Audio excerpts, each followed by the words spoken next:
able to tackle issues that have to do with corruption, or will they be able to tackle medical doctors leaving the country in droves, leaving the health sector in comatose? What about agriculture? What about cases of insecurity and power failure, or let's say incessant power failure? So Nigerians have lots of questions we've been asking the government or asking ourselves if it will ever come to end. Well, that's the reason why we have a government. So when these issues continue unabated, or they seem to grow worse, then we begin to ask the question, what are the people in authority doing? If they are not fighting corruption, if they are not fighting banditry, or if we feel they are not putting in as much effort as is required and we're not having the results that we are anticipating, then we can ask some questions. What exactly are they doing? Not just myself on the program this morning. Good morning to you, Olumide. Good morning, Kumale. Good morning. How are you doing? I'm okay. The topic you're talking about, corruption, it's broad, it's big, it's wide. Is it a curse in the university, or like is a profession? Has it become one? When you say it's broad, it's broad because it cuts across all institutions, borders, countries. I mean, look at the United States. Former President Donald Trump is having his day in court as a result of some things he did back then. Okay. Do you understand? What led to the military junta taking over Niger and Congo? According to them, it was out of corruption. Yes. So it's broad. So it's something that we are not facing it in Nigeria alone. So it's not as if we are the only ones facing it. Everybody's facing it, but everybody has different methods of tackling it. So maybe our method, it's not working, or we are going about it the wrong way, or we're going through the back door. We don't have a blueprint yet. Because whether you like it or not, I like to be very factual. Corruption cannot be eradicated. It can be brought down to the barest minimum. But to eradicate it totally, it's almost impossible. So that's why I said it's broad. I promised Omobolade Oladipo I was going to drag her into this. She cannot, not talk in this. Because, there's this adage out there. What a man can do, a woman can do better. Now, that takes us...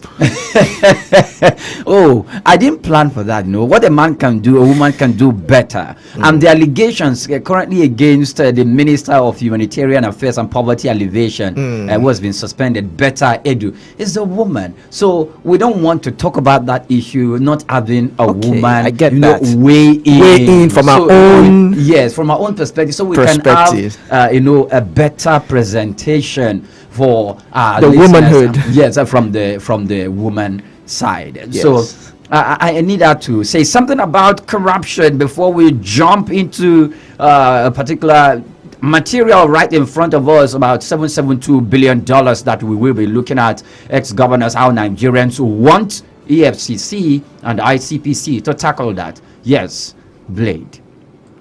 First off, I know that you're just being a troublemaker. And that's because you had mentioned this earlier before the show started. And please, you know that you're being sarcastic when you said the adage.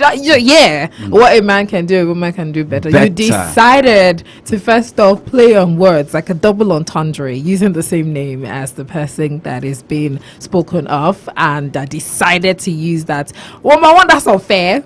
Because you know that that's not what that adage is used for. But speaking seriously on this conversation, honestly, it's unfortunate. I think that's the word I'm going to use, because a lot of when the story came out, and of course you know how it is when Nigerians go on social media to say all things, videos started coming out. Yes, different sorts of videos started coming out looking at this minister and how this minister has been splurging, and then there was this particular video that I saw quite recently where she was thanking God for, you know, the good life and all of those things. And you, of course, you trust Nigerians to go there to say how and why you're thanking God for such fraudulent money.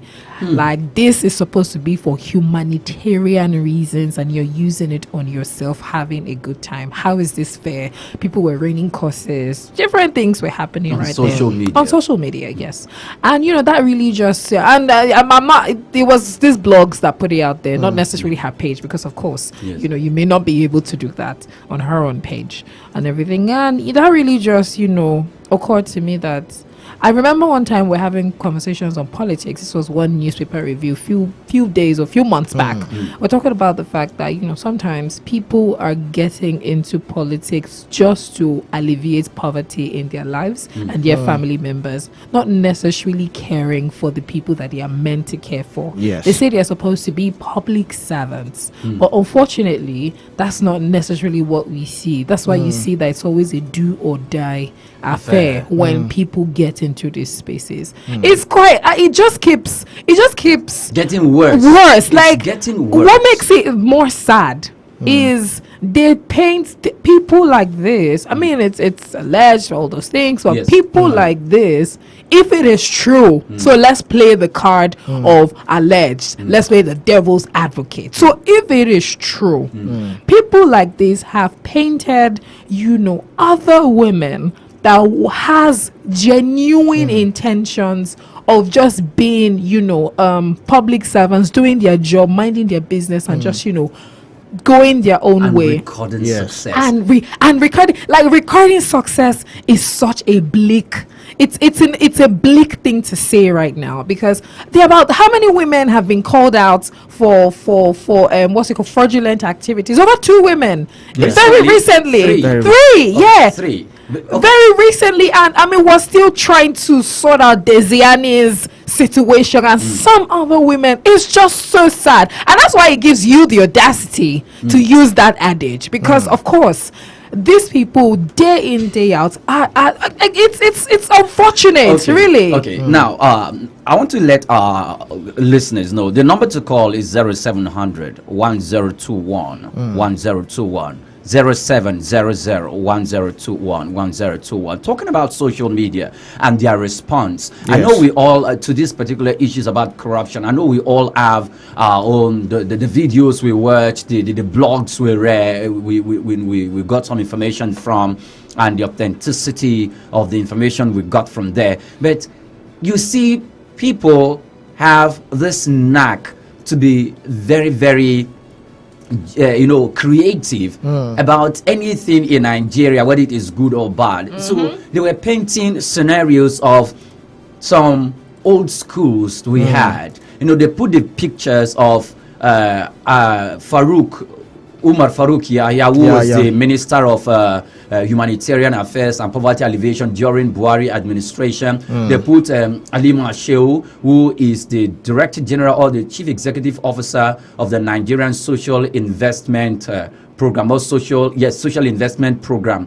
And of course, Betta Edu, the Minister of Humanitarian Affairs and Poverty Alleviation. 3 of those women. Then they now went back into history. Will I call it history, or let me say recent history? They brought out the picture of Ngozi Okonjo-Iweala. They brought out the picture of what's her name? The woman we used to have in the NAFDAC affairs. Professor Dora Queely. Is that Dora Queely? The late. Yes, she's late. Then they brought out the picture of one other person. What that was? It's Ezekwesili. Or they brought out the picture of Ezekwesili, and they were making comparisons between the new school and the old school, and the reports that Nigerians are getting from them. Of course, you remember Ngozi Okonjo-Iweala, how she was a minister in Obasanjo's administration, and how Obasanjo used our influence with the World Bank to forgo Nigerian debt. There we remember the strides that Professor Dora Queely achieved using NAFDAC. Then later on, the people were fighting against that, and she was moved to the Ministry of Education. We saw, and of course, when you start talking about Ngozi Ezekwesili, we knew what she was a part of the national economic team in Obasanjo administration herself, Malam Nasir El-Rufai and Professor Nandi Usman, and we saw the strides they achieved and how through that economic team Nigeria revived the pension system. This pension system was there were lots of new creation when Obasanjo got into government from 1999, and this team was part of his success story. So it's not about Nigeria. Corruption is ingrained in here. It's about the individual. Don't you think so, Lumide? Yes, the individual.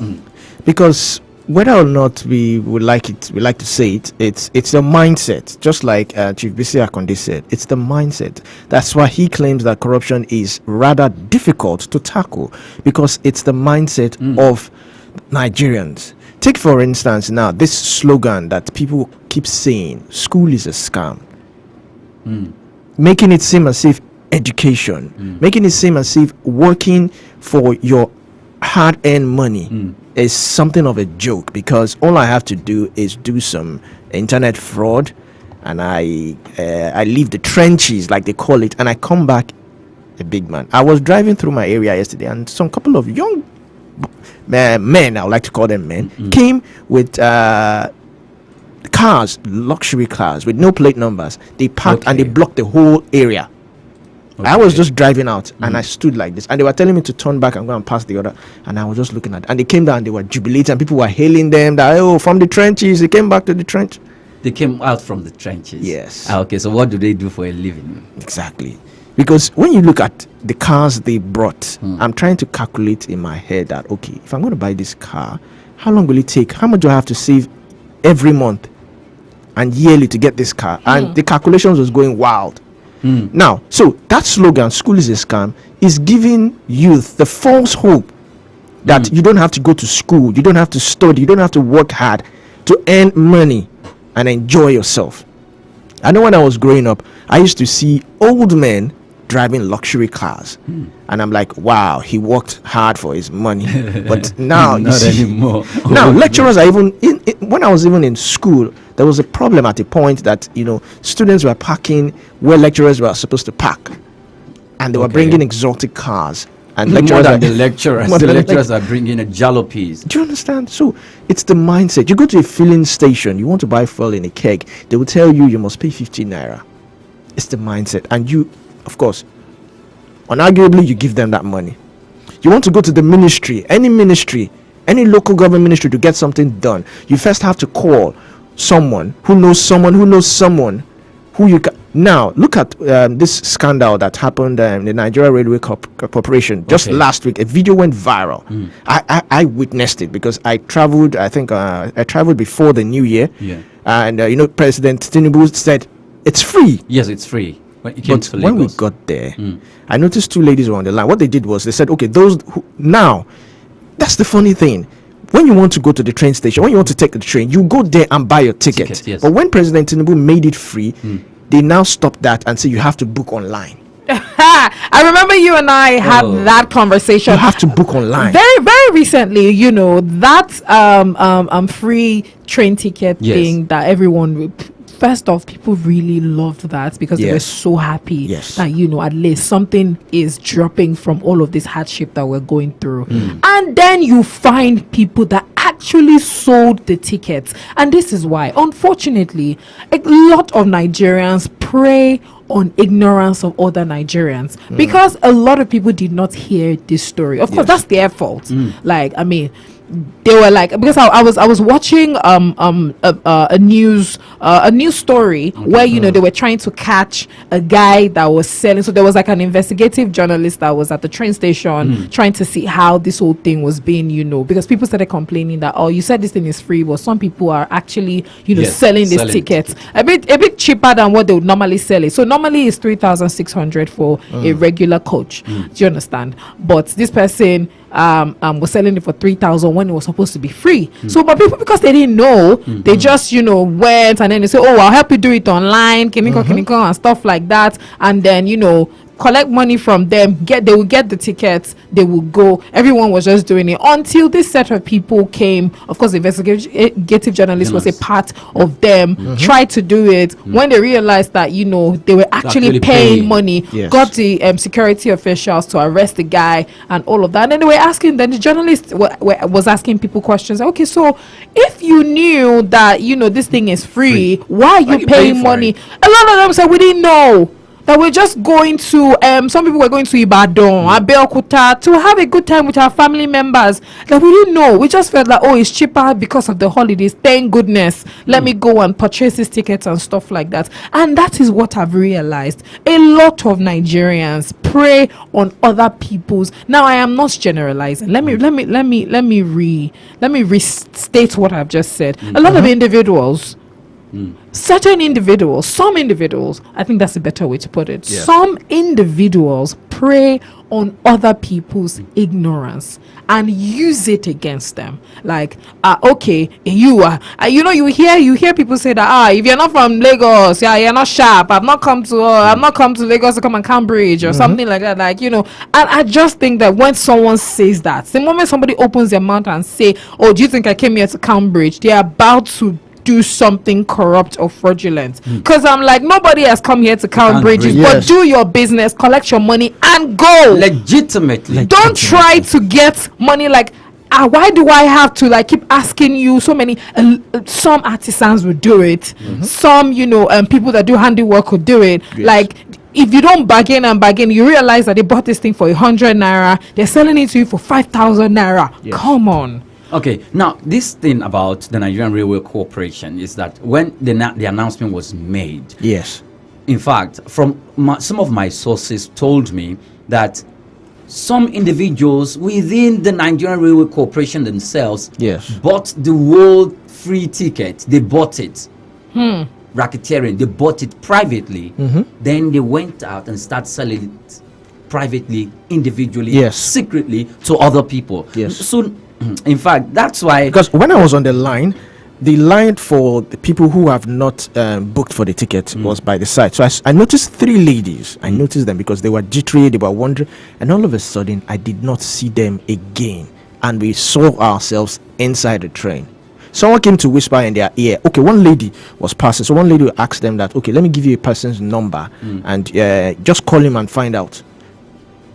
And that was it. I didn't see them. I noticed that when it got to my turn, when I was about to enter, I didn't see them again. I didn't see them again. And I was surprised to see them in the train. They were seated in the train. So now, does it mean, I don't want to speak for the government. I'm just want to put you in a position of, we all talk about the government responsibility to make some efforts to make things easier for Nigeria, to give Nigerians soft landing and all of that. If the president makes that announcement, well, I would say it's not enough, but it's something. And if he makes that announcement that transportation using the railway system at that particular time was to be free, do you think the management of that particular institution, Nigerian Railway Corporation, it's incumbent on them to make sure that these services are carried out indeed free within this specific period of time that Mr. President has said, or probably maybe the Minister of the Minister of Transportation liaising with the head of affairs in the Nigerian Railway Corporation to make sure that in every state where we have the Nigerian Railway Corporation and the activities, to make sure that this is what is obtainable. The funniest thing is, I didn't know that the Nigerian Railway Corporation, their website is actually run, because I remember the first time I wanted to take the train, I went on this is I think 2 years ago, I went on their website and it said 9 a.m. the first train.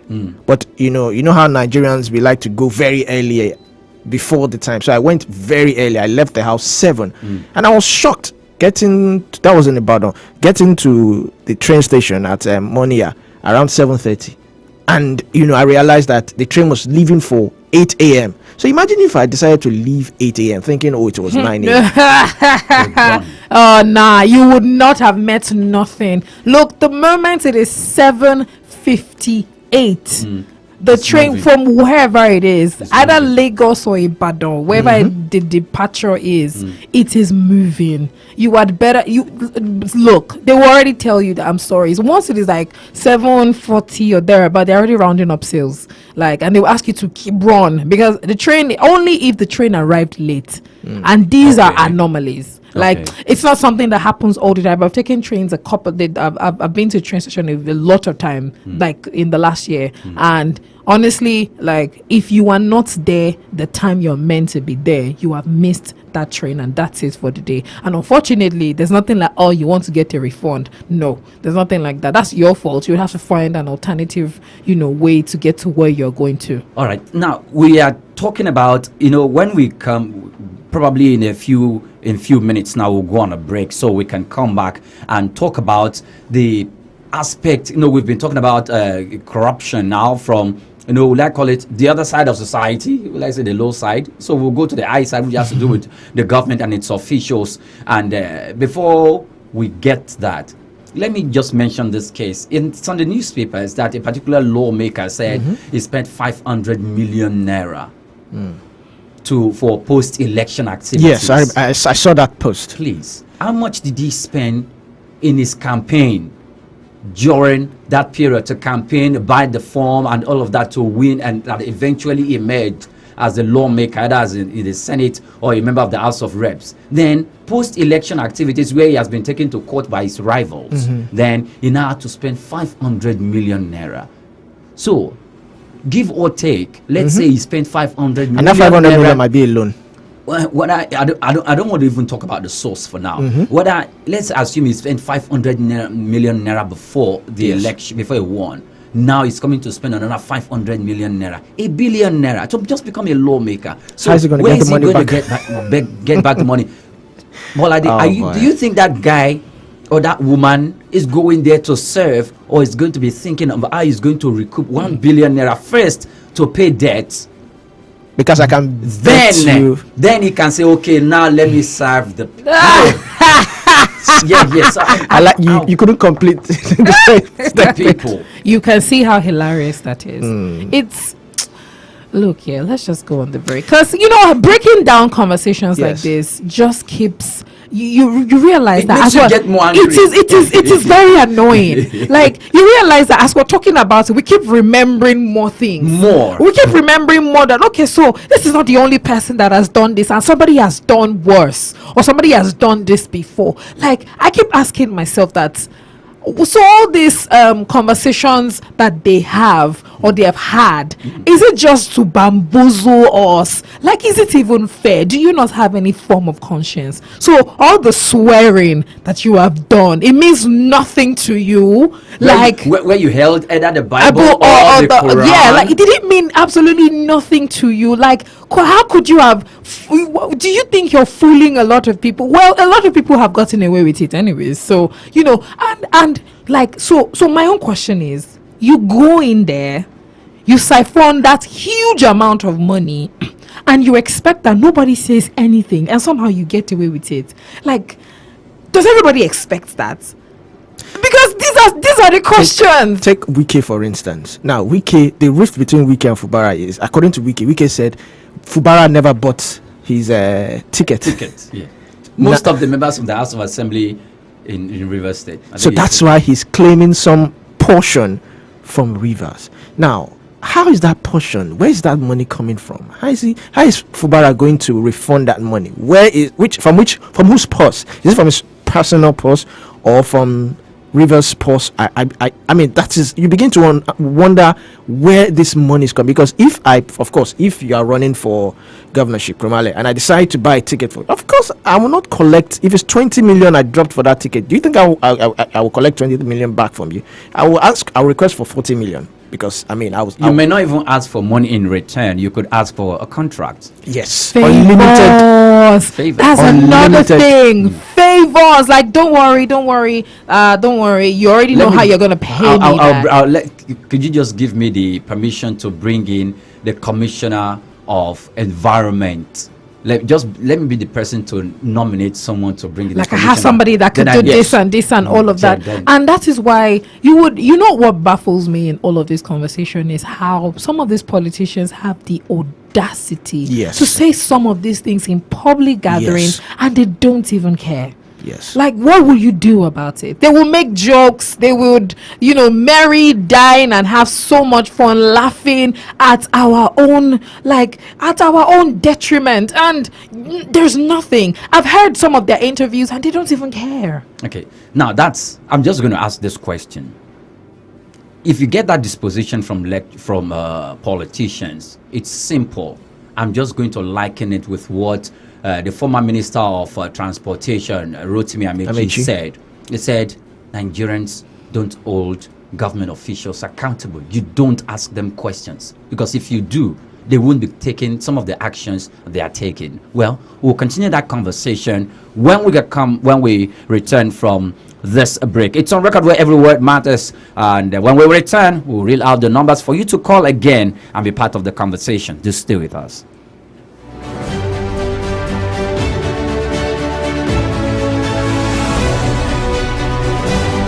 Venue on the Sea. A perfect and top-notch location for your special social and corporate occasions. Here at High Impact Cruise, we handle your events with elegance while providing you with outstanding service. An amazing experience you will never forget. For more inquiries, call 0815-181-9580, 0818-824-5734, or visit www.highimpactcruise.com. High Impact Cruise, dream, discover, explore. Put a touch of class and finesse on your brand by advertising with us at High Impact 1021 FM. For more information, call 0706 393 5694, 0915 958 1881, or 0902 745 3931. Follow us on our social media platforms at High Impact 1021 FM. Our deals are hotter than the weather itself. Our deals are hotter than the weather itself. Welcome to On Record. Every word matters. What I want to do is to take Nigeria from consumption to production. My name is Mr. Innocent Chuboma. I started by trading on motorcycle spare parts. They really ask, how much is the Nigerian life worth? Policing is everybody's business, not the business of the men on uniform alone. We will establish student loan 4 years course, but before years course. When you dispense, a pharmacist dispenses a drug to a patient, the name of the drug must be written on the envelope. On Record is a 45-minute program where we discuss the actions, inactions of government, ministries, departments, and agencies, as well as business and health affairs that shape our worldview. Join us 9 a.m. every weekday on your urban lifestyle station, High Impact 102.1 FM. On Record. Every word matters.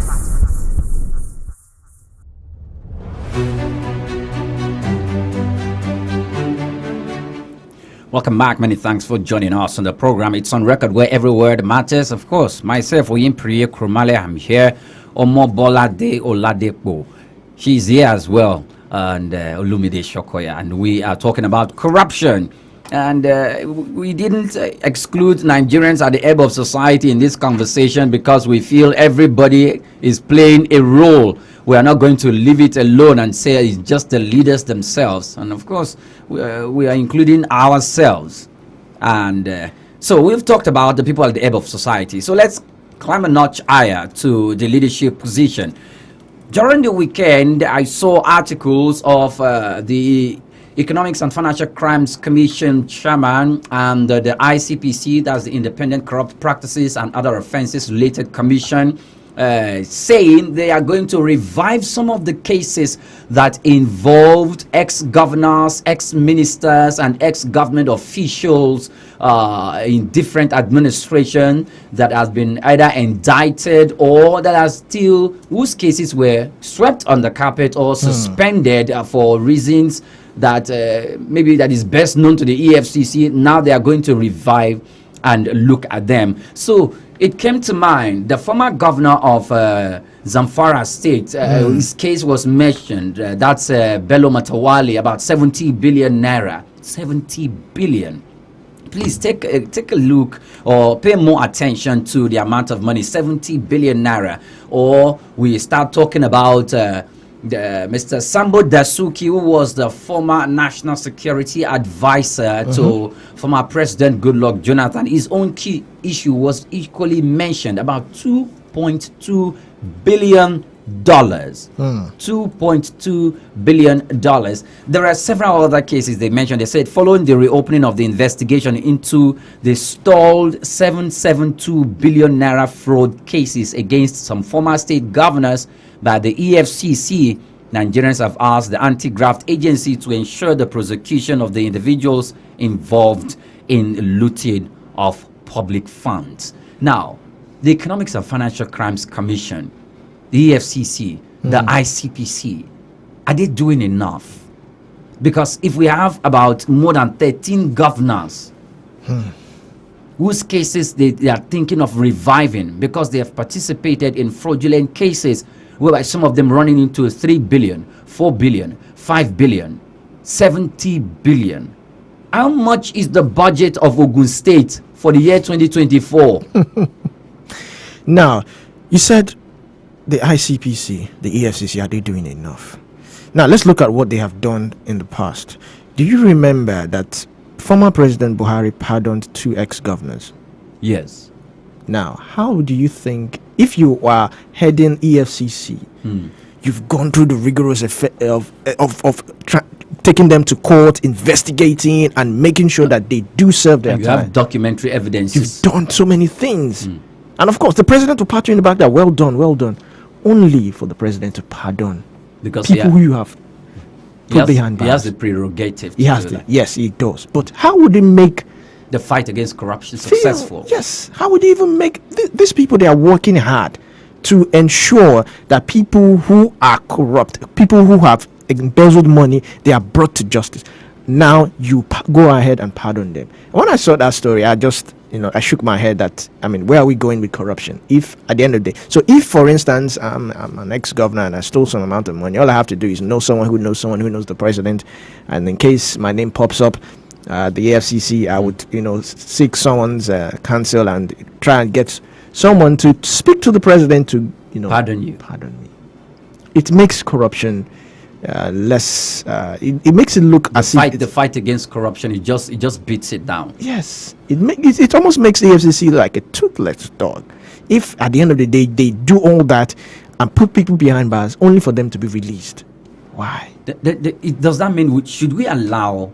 Okay, I'm just speaking. Fine, the president is a commander-in-chief of the armed forces, right? Yes. But should the law? I believe the legislative arm of government has the powers to do a whole lot of things. Should we continue to allow the president to be the one to appoint the chairman of the EFCC and ICPC, given the very, very sensitive nature of their job? I think, the EFCC came... knowing fully well that some of the ministers of the president, some of the people, the government functionaries that has been appointed by Mr. President may fall into the category of people that will be tried for corruption cases.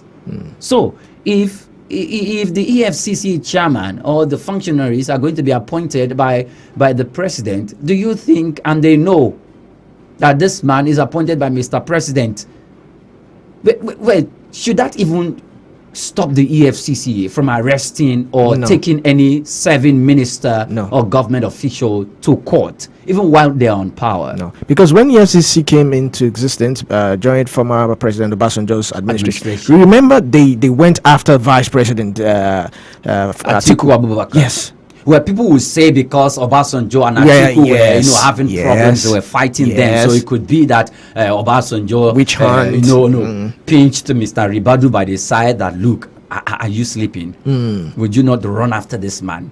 I think, bringing EFCC into existence was a very wonderful thing by former President Obasanjo. But I think maybe he could have handed that power to elect who governs or who manages the affairs of the EFCC. There is an act establishing the EFCC, which is put in place by the National Assembly. Okay. So that act and the EFCC as well will create rules that will run the agency, the commission.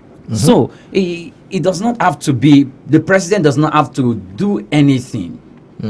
It doesn't have to do anything, but appointing the head of the EFCC, that is where it is. So can we have the National Assembly, a combination of both the legislature, the Senate and the House of Representatives, appointing the head of the EFCC? I think we could. Do you think that will solve the problem? It should. It should. Just the way bills are being passed, whereby the president sends it to the House deliberates on it, and if whether they like it or not, should he be responsible? Should the EFCC? Let me ask Omobolade. Should the EFCC chairman be responsible or report to? Should he have a boss? Should he be accountable to someone? It's dicey. Should he have a boss that is reporting to? Because if he's reporting to the president and the ministers in the president's cabinet is constituting fraud, is he going to? Are they going to say, Mr. President, I am here to, like some of your cabinet members, they are found wanting, which is a good thing. However, would he not just influence the process? So I would assume that if that is the situation, I mean, that'd be fantastic if that's what he does. But if that's the situation, there would be somebody in the presidency that he can have conversations with. It doesn't necessarily have to go to the Mr. President himself. Only if he has that kind of influence, which I think is very possible, and all of that. But there are people there. There are a lot of people. I feel the EFCC chairman should not be responsible to anybody, but except reporting per se to anybody, but it can give audience to the National Assembly, either the Senate or the House of Representatives, when they summon him, when they call upon him to come and talk about his ministry and his fight against corruption on the floor of the House. I feel he can do that, but I don't think it should be responsible to the president. Wouldn't that make him above the law? No, it won't make him above. So who holds him accountable? Exactly. Like who speaks to him? Who gives him, the what's he called? Who checks him? Who checks him? Who checks the president? Supposed to be the Senate. Isn't it the Senate? Okay, so why can't the Senate check both the president and the minister and the chairman of the EFCC? He is not the commander-in-chief of the armed forces. The president is the commander-in-chief of the armed forces. Yes. So there is much more power in the arm of the president. Of course. But in fighting corruption cases, the president should not influence the process. So now you mentioned something. The president is the chief commander of the armed forces. Yes, he is the ruler. I mean, if we're going to break it down, he's the ruler of the nation. Yes. Do you understand? Yeah, of course. There are constitutions. I was just going to say that there are laws, there are rules, there are guidelines and whatnot. As long as he is not breaking any of these rules and guidelines. And look, I would say it here, but I do think that this situation is not black and white. Yes, as you were saying. It's not black and white. You can't do this. No, you cannot do this. I mean, there are situations that will call for certain influences. As long as there is a reason and there is a legal, legitimate reason why this law is being passed, or why this conversation is happening, or why this influence is happening, as we've chosen to put it that way. So honestly, I don't think it's like, oh no, you shouldn't have access to this, you shouldn't do this and stuff like that and everything. I don't think it's that straightforward. Well, we used to have the Attorney General and the Minister of the Federation. Then we have the what's this other office that we used to have? The Attorney General is probably represents the President, and the Minister of Justice. Yes, the Minister of Justice should be in the cabinet of Mr. President, but the Attorney General or the Chief Justice of Nigeria. Yes, why don't we have the EFCC chairman report to the Chief Justice of Nigeria or the Senate? If it's someone who needs to be accountable to someone, then let him report to the head of the judiciary, and not the head of the executive arm of government. Well, they will say it's a ministry and a commission under the presidency, which is the executive arm of government. So it should be. I don't think it should report to the president. No, even I agree with you. I believe he should report to the Senate.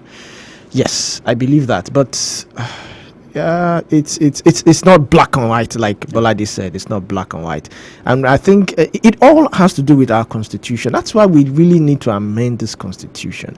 But the reason why we are not amending it is because it favors some people. That's why even if the Senate wants the EFCC to be under them, will it favor them or not? Will it favor the president or not? Now, the people we have in the Senate, remember the last time President Tinubu went there and they were singing a particular song, and we all know where their loyalties would lie right now. Do you understand? So if, for instance, the president puts you at the Senate, would you want to do anything that runs contrary against the president? Would you want to go toe to toe with the president and tell the president that, sir, the EFCC should be under me, not under you? Okay, no. Even if the Senate is going to do that, it will have to be through legislation. Now, that is why, if I know Barrister Abdulhamid that we had this morning on the newspaper review, if I pose this question to him, he will mention one thing. And one thing he will mention is the Bukola Saraki administration as the president of the Senate. He is going to make reference to that because of the loggerheads Buhari in his first time in office had with Dr. Bukola Saraki. But what he also did, will I say morally, or how will I put it, it was not right. You came in through a particular platform and you went to another platform. And defected to another political party. And I mean, so a lot of people, of course, it's safe. Some people call him a traitor. Did he defect to the APC, or he became a senator, and in the process the senator of the opposition party, he became a senator whilst in PDP. Yes. And he was voted to be the president of the Senate whilst in PDP. Yes. And so there was an accusation leveled against him that, look, is APC in appearance, but in his heart is PDP. Did Bukola Saraki actually defected to the APC? Well, was it stated physically that he is defecting, and he was given the broom from the umbrella? They took the umbrella from him and gave him the broom. Did anything like that happen? Well, a lot of things happened during Bukola Saraki. Remember, he was also taken to court at the point. Yes, probably his own defection. It's not the kind of defection that was made public that he has moved. But through his influence in the opposition, he became the president of the Senate.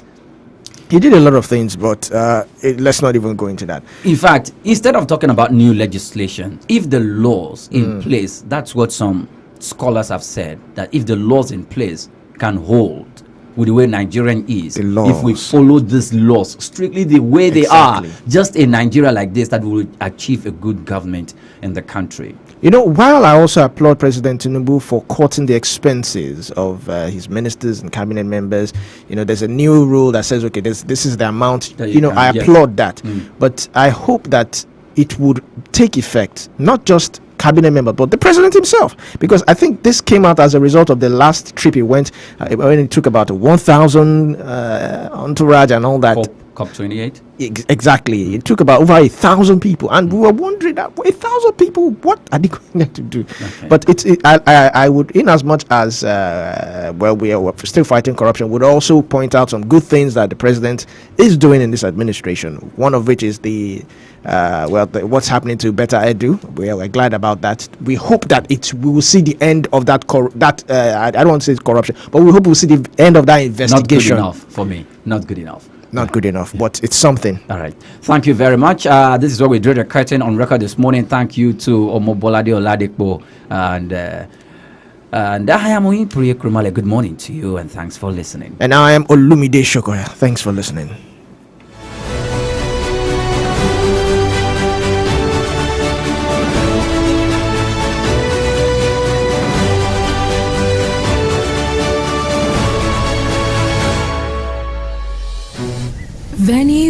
the Sea. A perfect and top-notch location for your special social and corporate occasions. Here at High Impact Cruise,